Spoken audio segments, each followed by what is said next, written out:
Olá, nós estamos aqui para mais uma aula da classe de catecúmenos e hoje nós vamos começar estudando, a parte 2, que é a lição de número 14. A lição de número 14. Antes vamos orar pedindo para que Deus nos abençoe. Senhor, nosso Deus, nosso Pai, louvamos e bendizemos teu santo nome e peço a Deus que esta aula possa trazer a edificação que é necessária para os corações e assim a instrução na tua palavra, ó Deus. Saibamos entender qual é a função, qual é a maneira como o teu Santo Espírito age em nós. Nós oramos em nome do Senhor Jesus. Amém.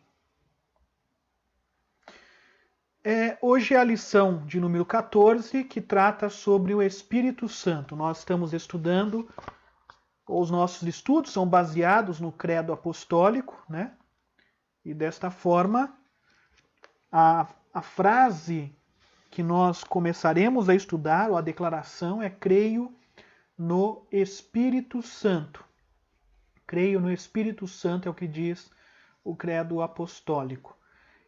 Nós vamos ler lá João capítulo 16, o texto básico da nossa lição. João capítulo 16.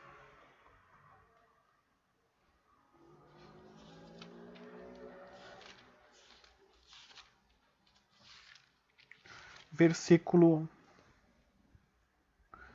de 1 a 15, diz assim: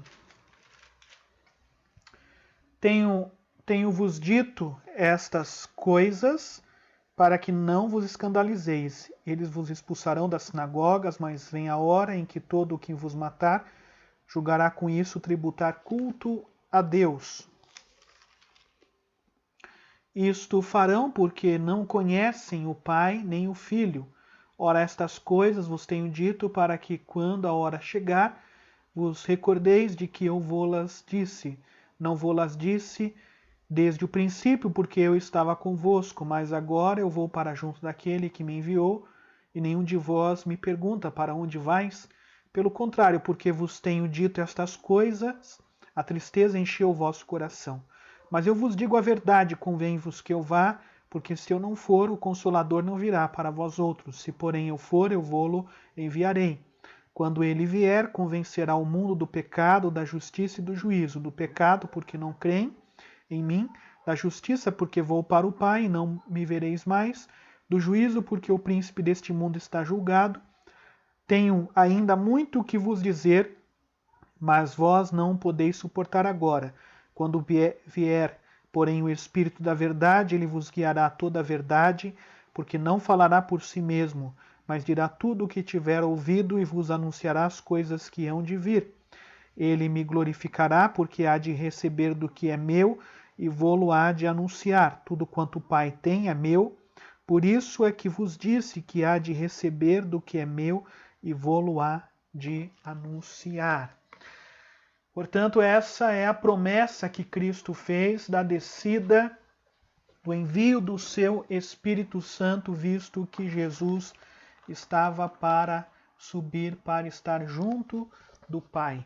Ele passaria pela morte, ressurreição, e em seguida ele então enfrentaria, depois de enfrentar a morte, ele ressuscitaria e subiria ao céu para estar com Deus, para estar à destra do Pai. Tá? Então a nossa lição, ela trata sobre a pessoa do Espírito Santo. Né? Muitas vezes somos acusados de não ter uma doutrina sobre o Espírito Santo. Mas veja, o que é dito aqui sobre o Espírito Santo, embora diga apenas creio no Espírito Santo, no entanto, as outras declarações estão relacionadas à obra do Espírito Santo, né?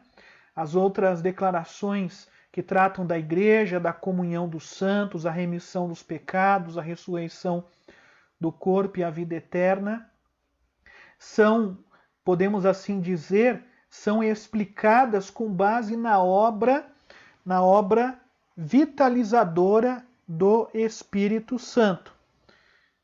E por isso a doutrina do Espírito Santo é uma doutrina que, podemos dizer assim, é mais ampla do que se pensa. Tá? Então nós vamos ver aqui o primeiro ponto da nossa lição, no Antigo Testamento. Então a primeira referência que nós temos no Antigo Testamento à pessoa do Espírito Santo está lá em Gênesis 1:2, né? O Espírito de Deus pairava por sobre as águas. Lá na criação, portanto, temos já a presença do Espírito Santo. Ele estava com a Trindade, né? Ele estava com o Pai, com o Filho, ele fazia parte da Trindade. E ele é visto como alguém que está pronto para ouvir e executar as ordens. É isso que mostra também o Antigo Testamento. Envias o teu Espírito e eles são criados, e assim renovas a face da terra. Salmo 104, versículo 30 e Jó 33, 4. Mas vejam aí de que forma, né, o Espírito Santo atua. Primeiro, ele atua na esfera intelectual do ser humano.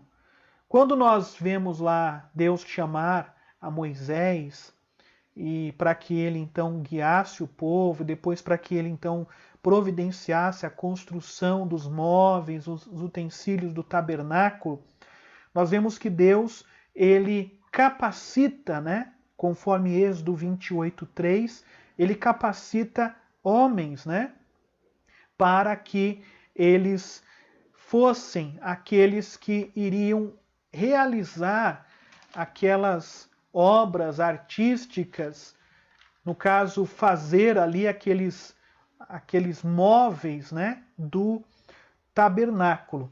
Êxodo 28 vai falar desses dois homens que foram capacitados pelo Espírito de Deus para que então fossem os artistas ali, ou melhor, Êxodo 31. Há também a referência de Êxodo 31. Veja o que diz.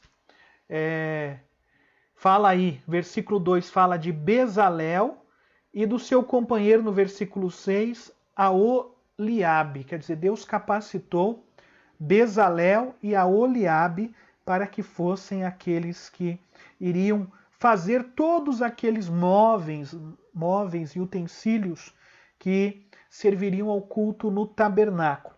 Então, na esfera intelectual do ser humano, ele atua na esfera moral do ser humano, pois o Espírito Santo é, antes de tudo, o espírito de santificação, e o homem é um ser moral, né, criado para obedecer às leis de Deus. E o Espírito Santo age em nós. Ele é a lâmpada do Senhor que esquadrinha tudo e o que é mais íntimo do nosso corpo. Quer dizer, o Espírito Santo é o Espírito santificador. Na esfera religiosa do ser humano, nós podemos enfatizar aqui de que o Espírito Santo entrava na vida dos profetas. Portanto, era o Espírito Santo quem capacitava os profetas para falar em nome de Deus, né? E declarar a palavra do Senhor.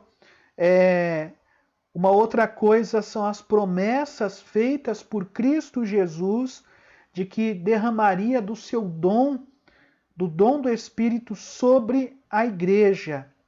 E vejam que nesta esfera religiosa do ser humano, o Espírito Santo é aquele que atua, né? Aquele que nos regenera, é aquele que transforma o nosso coração. É ele também que opera na vida do ser humano, que lhe dá a capacidade de amar e observar a vontade de Deus. Então veja, tudo isso faz parte da obra do Espírito Santo, e no Antigo Testamento isso já estava presente. O Espírito Santo ali é apresentado como aquele que capacita, aquele que age para que o homem saiba como obedecer a Deus, é aquele que regenera. Quer dizer, era necessário também o dom do Espírito Santo para que as pessoas pudessem se converter. Há vários textos aqui, eu não vou ler, me deter com esses textos, mas eu gostaria que você lesse os textos bíblicos que são fundamentais também à nossa aula, à nossa lição. Então nós vimos aí o primeiro ponto, que é no Antigo Testamento. Segundo, nos 3 primeiros evangelhos.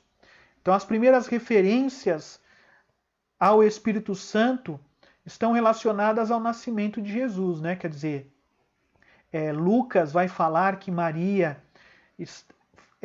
achou-se grávida pelo Espírito Santo, quer dizer, o Espírito Santo agiu em Maria para que ela, então, de forma miraculosa, gerasse a Cristo Jesus. Também nós vemos nos evangelhos, né, o ministério de Cristo Jesus sendo desenvolvido com o poder do Espírito Santo. Vemos lá no início Jesus sendo batizado, vindo sobre ele o Espírito Santo na forma de pomba, e Jesus assim sendo capacitado para realizar o seu ministério, exercer o seu ministério. Depois, logo em seguida, nós vemos a questão relacionada ao pecado contra o Espírito Santo, né? O problema quando homens eles atribuem as obras que Jesus estava realizando aos demônios, e Jesus fala de eles estarem resistindo ao Espírito Santo, né? E desta forma, Jesus ele realiza o seu ministério com o poder do Espírito Santo. Uma das declarações feitas por Jesus está lá em Lucas capítulo 4, onde ele diz: o Espírito do Senhor está sobre mim. E aí nós vemos então Jesus realizando o seu ministério, e os evangelhos mostram isso.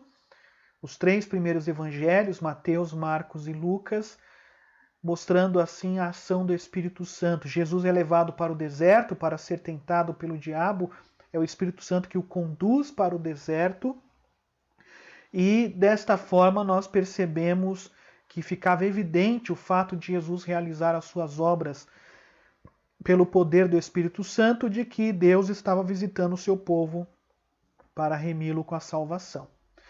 No Evangelho segundo João, o terceiro ponto aqui, nós também temos de forma mais detalhada, né, temos aí uma doutrina do Espírito Santo. Se nos outros evangelhos é falado sobre o Espírito Santo, no entanto, o Evangelho de João ele é mais detalhista sobre esta obra do Espírito Santo, sobre a doutrina do Espírito Santo.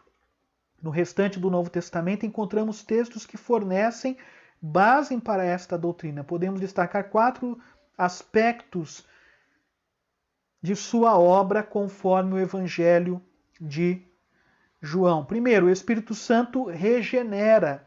João 3 fala do encontro de Jesus com Nicodemos, e Jesus diz a Nicodemos que ele precisava nascer da água e do Espírito.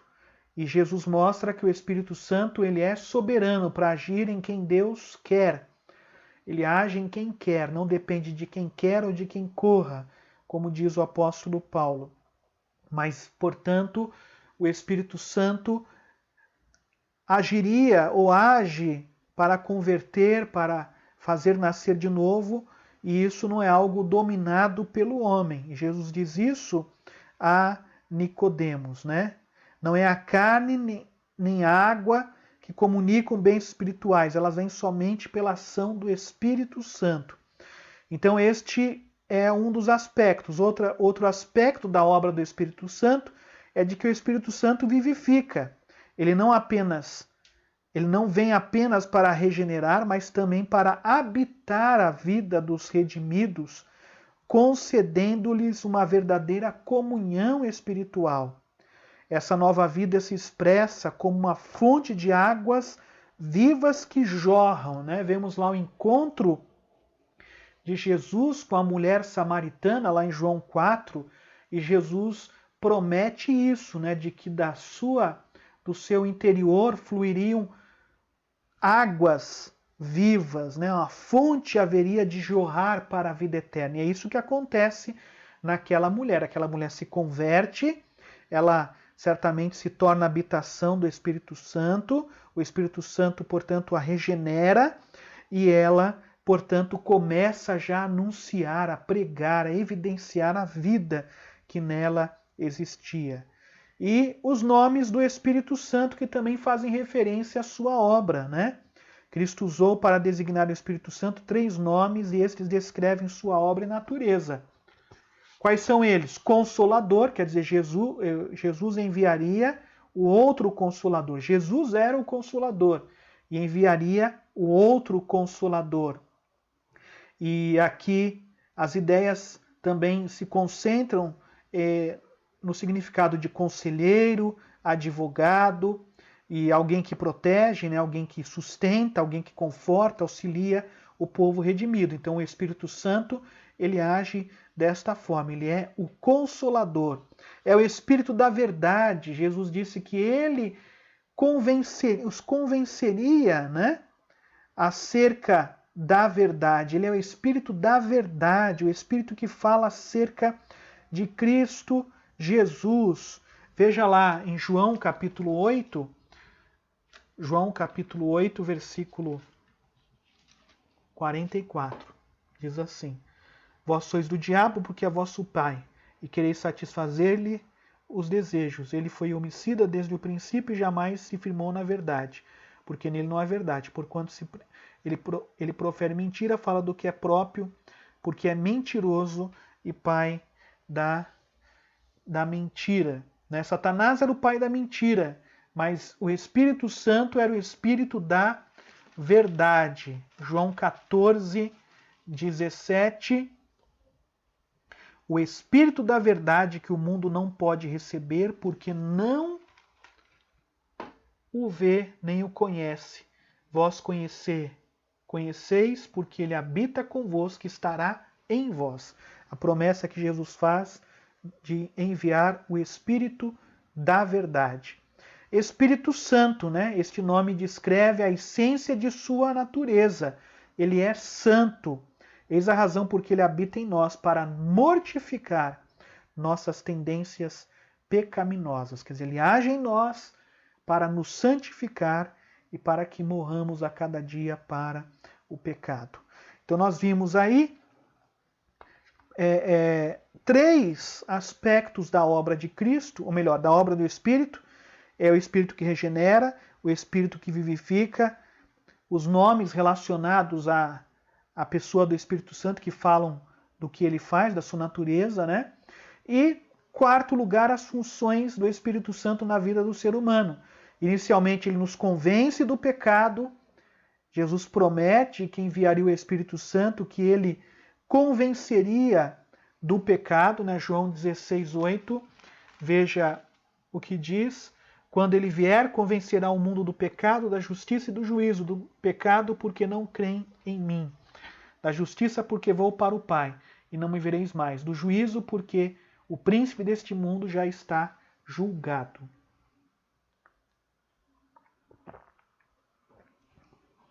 Então, inicialmente, ele nos convence do pecado. Ele nos convence da justiça, conforme eu li, abrindo o nosso entendimento para compreender que todas as exigências da lei tiveram plena satisfação quando Cristo morreu. Quer dizer, ele nos mostra que em Jesus, portanto, temos nele plena satisfação da lei divina. Ele nos convence do juízo. Deus é justo e no devido tempo julgará os vivos e os mortos. O Espírito Santo vivifica essa verdade, fazendo o ouvinte da palavra de Deus entender a realidade do juízo vindouro. Então nós vimos até agora, para que você entenda, o Espírito Santo, primeiro, no Antigo Testamento, segundo, nos 3 primeiros evangelhos, terceiro, no Evangelho segundo João, e agora no livro de Atos, é o 4º ponto do nosso estudo. Nesse livro vemos o Espírito Santo em plena atividade, né? Quer dizer, a igreja, ela funciona, ela surge com a descida do Espírito Santo ali, e através do Espírito Santo eles se tornam ousados. Este é o primeiro ponto, né? Se tornam ousados pregadores do Evangelho. Segundo, ele faz a igreja nascer e crescer, quer dizer, a igreja nasce com a descida do Espírito Santo, aquela conversão que ocorre ali com a pregação de Pedro, de mais de 3.000 pessoas de uma só vez, né? E ao longo do livro de Atos nós vemos como que o Espírito Santo atua por meio dos apóstolos, por meio do testemunho dos crentes, e a igreja ela se expande, né? O Espírito Santo deu à igreja uma visão missionária, quer dizer, a igreja ela sabe de que ela tem que ir adiante, pregar o evangelho. Outra coisa, o Espírito Santo fortaleceu a igreja no meio da perseguição e ao mesmo tempo guardou sua unidade e pureza. Quer dizer, nós vemos ali o agir do Espírito Santo, né? No meio da igreja, o seu ministério sendo exercido no meio da igreja. E o Espírito Santo separou homens dotados para supervisionar a vida pública da igreja. Tanto lá em Atos, capítulo 6, quando a igreja precisa escolher diáconos, né? Eram homens que tinham que ser cheios do Espírito Santo. Atos também 15 vai falar,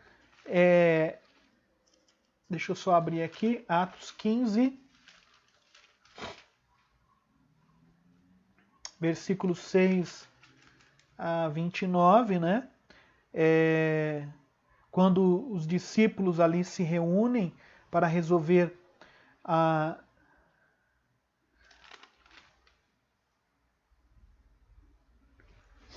ali algumas dificuldades e também o envio, né,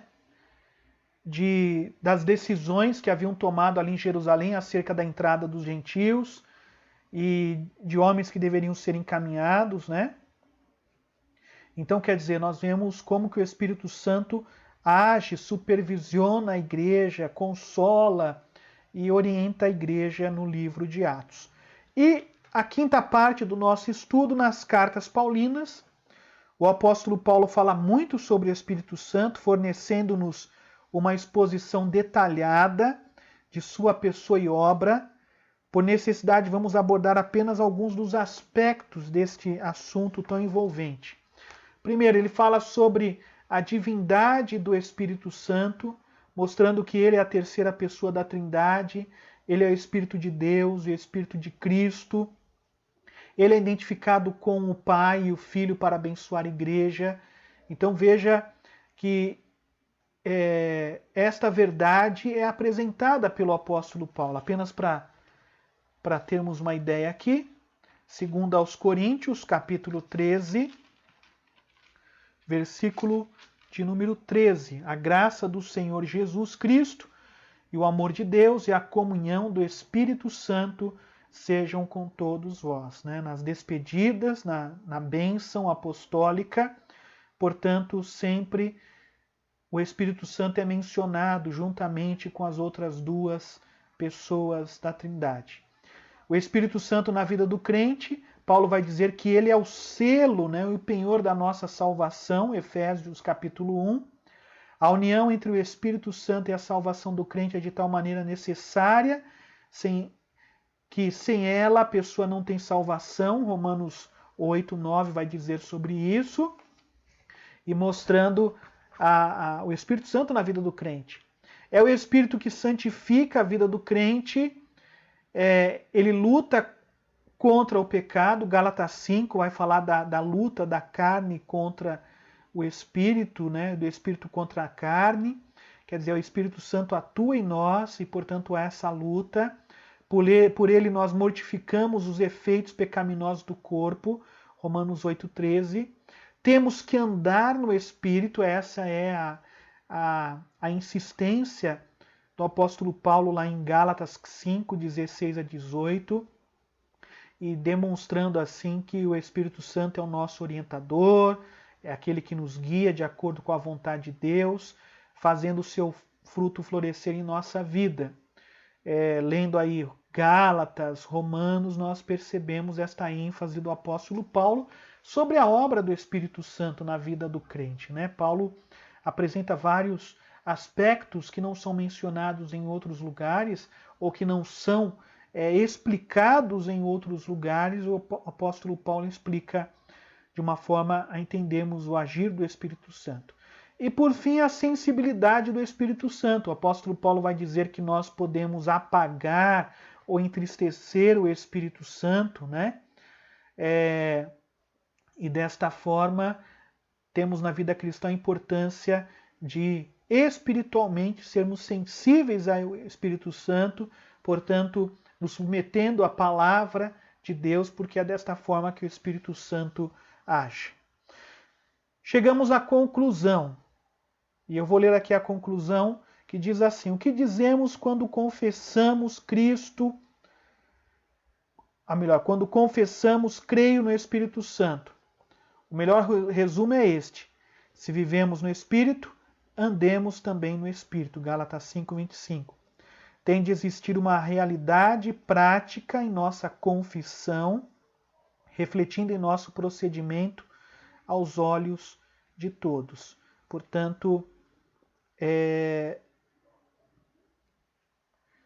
essa confissão, creio no Espírito Santo, portanto, ela deve refletir em nossa vida de tal forma que todos percebam que o Espírito Santo verdadeiramente age em nós, está controlando a nossa vida. Uma aplicação aqui: ser cheio do Espírito Santo significa ser guiado por ele. Nosso procedimento reflete sua presença em nossa vida? À luz de seu ministério orientador, estejamos prontos a dizer: eis que estou para fazer, ó Deus, a tua vontade. Com auxílio, é claro, do Espírito Santo em nós. Esta, portanto, foi a 14ª lição. Espero que você tenha entendido a lição. Se houver qualquer dúvida, pode me encaminhar e eu teria o prazer de tentar resolver. E vimos, portanto, uma lição que trata sobre o Espírito Santo. A próxima lição tratará sobre o batismo com o Espírito Santo. O que é o batismo com o Espírito Santo? E a lição de número 16, a habitação do Espírito Santo. Mais uma lição tratando aí sobre a obra do Espírito Santo. E depois nós vamos falar sobre a igreja. E assim temos 3 lições que versam sobre a pessoa do Espírito Santo. Que Deus o abençoe. Espero que você tenha entendido a lição. Qualquer dúvida é só me encaminhar as perguntas. Estarei pronto a responder e ajudá-lo em suas dificuldades. Deus o abençoe, a abençoe.